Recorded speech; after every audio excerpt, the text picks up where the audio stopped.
Tayo po muli ay tutunghayan ng ating pagbasa. Hahangin natin ng mabuting balita sa Ebanghelyo ni San Mateo, Kabanatang 19, mga talatang 3 hanggang 12.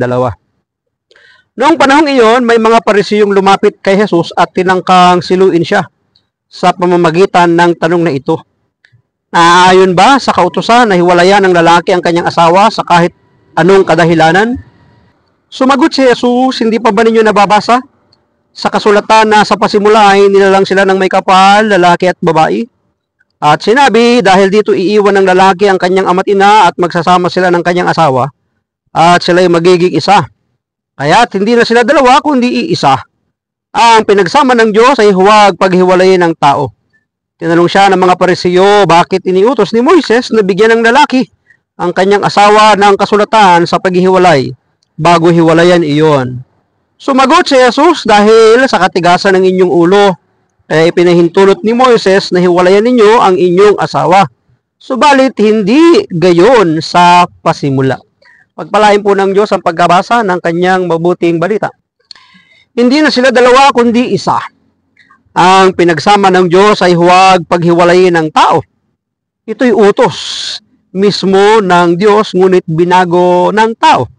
Bagamat inaprubahan ni Moises sa lumang tipan ang kagustuhan ng mga tao, ngunit hindi yon plano sa pasimula, sabi ng ating Panginoong Yesus. Oh, yes. Sa Ebanghelyo, sinasabi sa atin ng Panginoon na sa simula pa, kapag ang babae at lalaki ay pinagsama na ng Diyos bilang mag-asawa, ang pagsasama dapat ay hanggang wakas at walang maging dahilan ng paghihiwalay nila.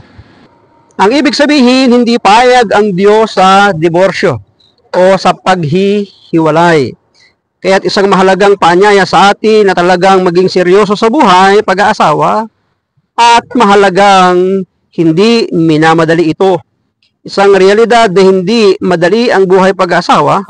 Maraming pwersa ng kasamaan ang nagnanais sumira rito dahil malaki ang naitutulong ng isang magandang ugnayan sa pamilya sa mas malaking pamilya ng iglesia o ng simbahan o ng katipunan or ng community, ng komunidad. Gustong bigyang linaw sa atin ngayon na hindi solusyon ang diborsyo sa mga problema na kinakaharap ng buhay mag-asawa. Ang mahalagang gawin ng mga mag-asawang humaharap sa mga pagsubok ay humarap sila sa Diyos na naging dahilan ng pag-iisa nila. Ang takbuhan talaga ay walang iba kundi ang Diyos na naging dahilan din ng pagsasama ng mag-asawa. Sa Diyos tumakbo at humingi ng tulong at hindi kung saan-saan. Yes! Sa Diyos humingi ng lakas sa mga pwersa ng kasamaan na gumagawa ng paraan para sumira sa pagsasama. At alam natin na ang Diyos lamang ang pwedeng makatulong sa atin sapagkat nasa Kanya ang solusyon sa lahat ng ating mga suliranin. Oh, yes. Kung may asawa, manalangin kayong mag-asawa para sa ikatitibay ng inyong pagsasama.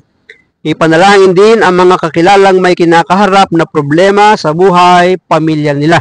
At alam naman natin na ito ay isang malaking suliranin, hindi lang sa ating bansang Pilipinas, kundi sa iba't ibang panig ng mundo. Kaya tayo'y magpanalanginan.